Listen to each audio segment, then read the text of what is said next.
Good morning, friends.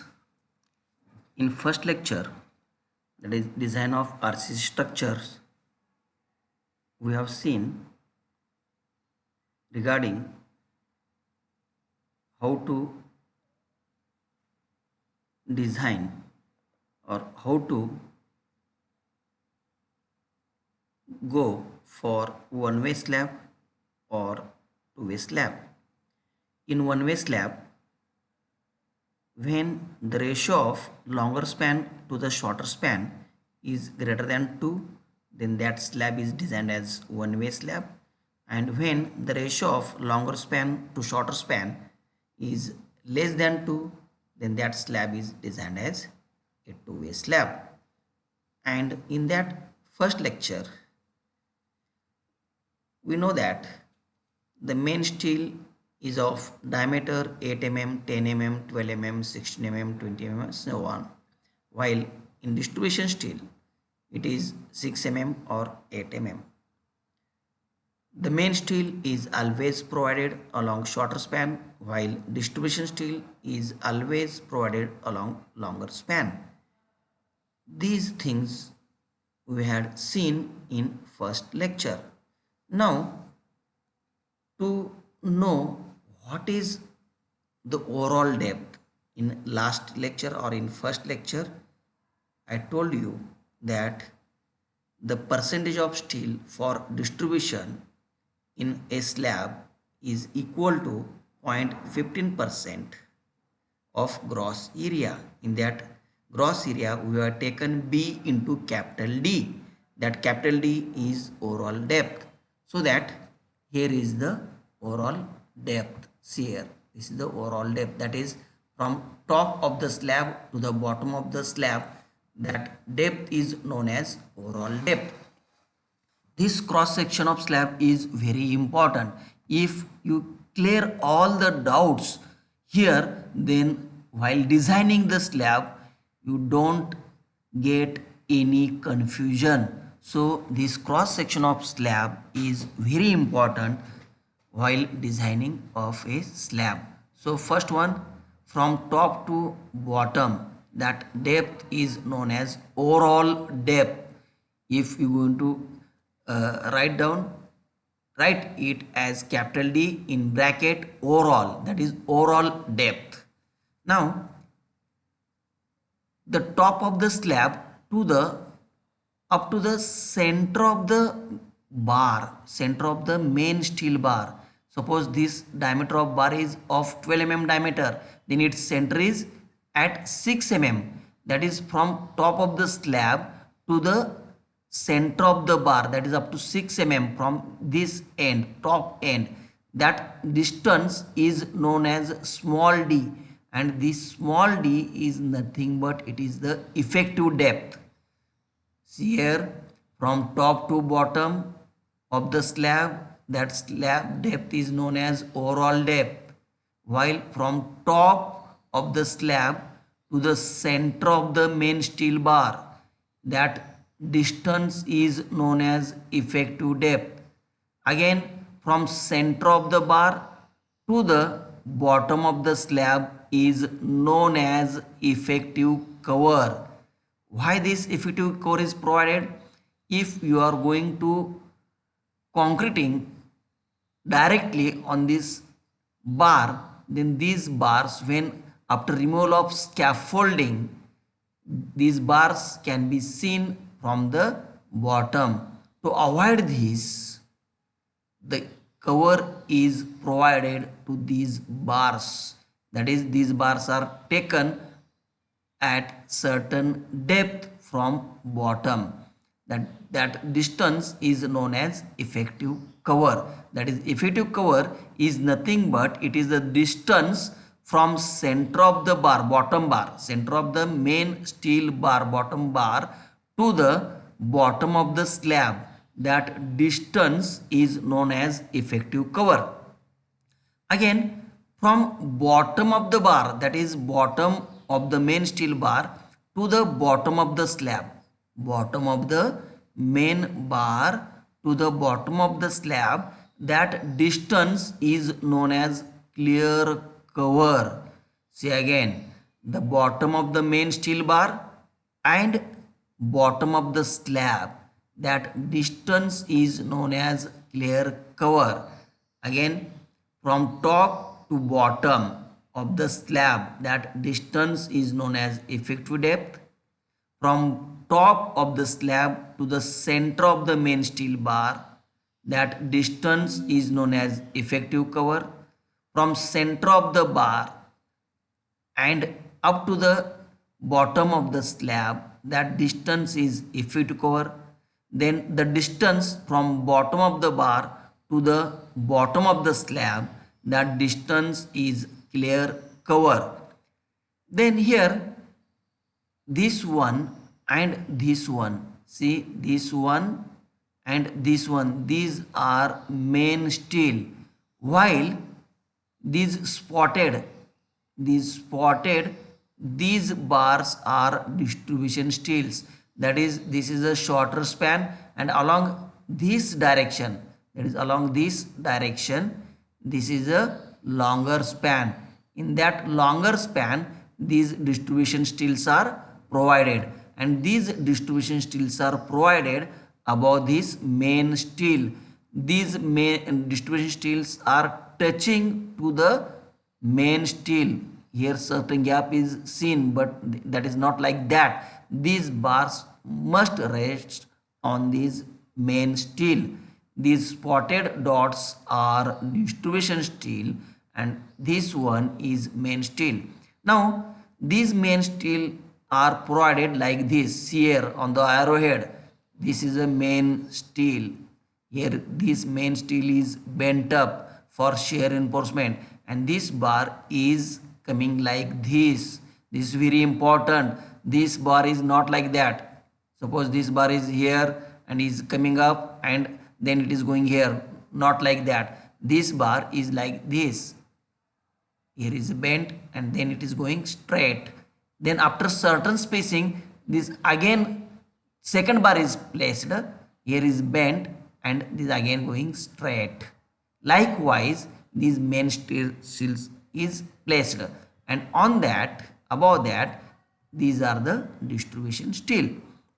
Now the inside wall to wall distance, from wall to wall, that is distance inside wall distance, is known as clear span, while from the center of the wall, from the center of wall to the another center of wall, this length is known as effective length or effective span. See here, what is the difference between clear span? Clear span is nothing but it is the inside dimension. It is the inside dimension, while effective span or effective length is center to center distance between the walls. That is the effective span. So this cross section of slab is very important. Next, design steps of slab. Now we are going to design a slab. When you are going to design, there are certain assumptions. Without assumptions, you can't design a slab. So to design means to find the depth of slab required. What depth is required? Because the depth depends on the load condition. So what depth is provided for a slab, then number of steel bars required in that, what is the diameter of steel bar required, what is the spacing required, what is the spacing for main steel and distribution steel required. These all things are calculated, and that is nothing but it is the design of slab. So to calculate all these, we have to consider or assume certain data, and accordingly we have to taken the design steps. In that first step, we have to calculate the thickness of slab or depth of slab. Here the depth of slab which is assumed is calculated as effective depth, that is d assumed. This small d is effective depth and capital D is the overall depth. This d we are going to assume by this formula that d is equal to span, this is shorter span, upon 20 into mf. This mf is nothing but modification factor, and it depends on grade of steel and percent of steel. Generally this modification factor is given in the problem while designing a one-way slab. Then second step is to calculate effective span.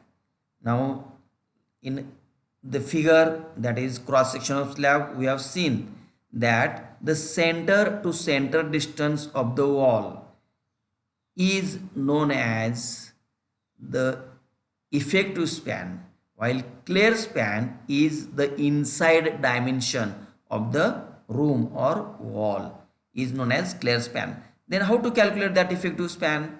That effective span, that is effective length, L effective is equal to clear span plus effective depth, that is small d, plus thickness of support. Or we can calculate by using this formula, L effective is equal to clear span plus effective depth, whichever is smaller, and you have to consider the smaller of these two. Generally while designing any slab, this one, that is L effective clear span plus effective depth, this length is always a effective length.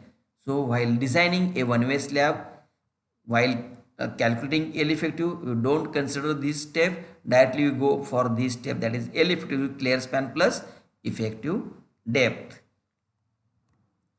Then third step is load calculation.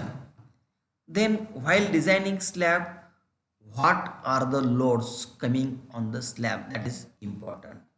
In that, the weight of the slab, that is self weight of slab, we have to consider that self weight is calculated as 1 into 1 into 2 into 25. That is 1 is nothing but, this is width, this is length. We are going to design a slab for 1 meter width and 1 meter length. So this is width and this one is the length, and this is the overall depth. Because we are calculating the self weight of the slab, we have to consider the overall depth, that is capital D into 25. 25 is nothing but it is the weight of the concrete, that is specific weight of concrete is taken as 25 kiloton per meter cube, that is its unit is 25 kiloton per meter cube, that is meter cube, meter into meter into meter, that is this depth is in meter, this one is in meter, this 1 meter in 1 is in meter, meter into meter into meter, this total quantity in meter cube, and this is kiloton per meter cube. This meter cube and here meter cube gets cancelled. So total self weight of the slab will be in kilonewton. Then live load, this is given in the problem. These live loads are nothing but load of people's, load of table, fan or any accessories, furniture work, the all loads are considered as live load. Then floor finish, this floor finish is given in the problem and it is generally taken 0.5 kiloton per meter square to 2 kiloton per meter square. Then total load is the summation of A plus B plus C. This total addition is known as total load. Therefore, this total load is only coming on the slab. But suppose in future some load is increased on that slab, then what will be happen? That slab can't take that extra load. So we have to factorize this load, that is we have to increase this load so that we are applying the factor of safety, and that factor of safety is taken as 1.5, so that the factored load is calculated as total load into 1.5. The next step is to calculate factored moment. Since this is a simply supported slab, in that simply supported slab, the slab load is a uniformly distributed load. So for uniformly distributed load, that is for UDL, the bending moment formula is WL square by 8. So the design moment is calculated as WL square by 8. This is W is nothing but this factor load. L effective, that is we have calculated L effective square divided by 8. That is WL square by 8 is nothing but is the bending moment acting on the slab. The next step is to calculate required depth. To calculate the required depth, as we know, the load of slab is a uniformly distributed load, and floor finish plus live load, all these loads are acting on the slab. Due to this loading, this slab gets deflected, and this deflection causes the bending of the slab. So this bending moment depends on the depth of the slab. As depth increases, the bending moment reduces. As depth reduces, the bending moment increases. So we have to calculate the actual depth required for a slab. For that, the limiting moment, that is final moment, is given for each steel grade. That is for Fe250, the limiting moment for that steel is 0.149 FCK BD square, where FCK is the concrete grade, B is the width of the slab, D is the effective depth of the slab. For Fe415, the limiting moment of resistance is 0.138 FCK BD square, and for 500 it is 0.133 FCK BD square. Likewise, we have to equate this bending moment, that is factor bending moment, with this limiting bending moment, and this limiting bending moment is taken which type of grade of steel you have adopted for the design. Now we have to calculate the main steel. For that main steel, we have to going to use this formula, that is 0.5 FCK upon Fy into bracket 1 minus under root of 1 minus 4.6 MD, that is design moment, upon FCK BD square whole bracket complete into B into D, where FCK grade of concrete and is taken as for M15 FCK is 15 Newton per mm square, for M20 FCK is 20 Newton per mm square, for M25 FCK is 25 Newton per mm square likewise.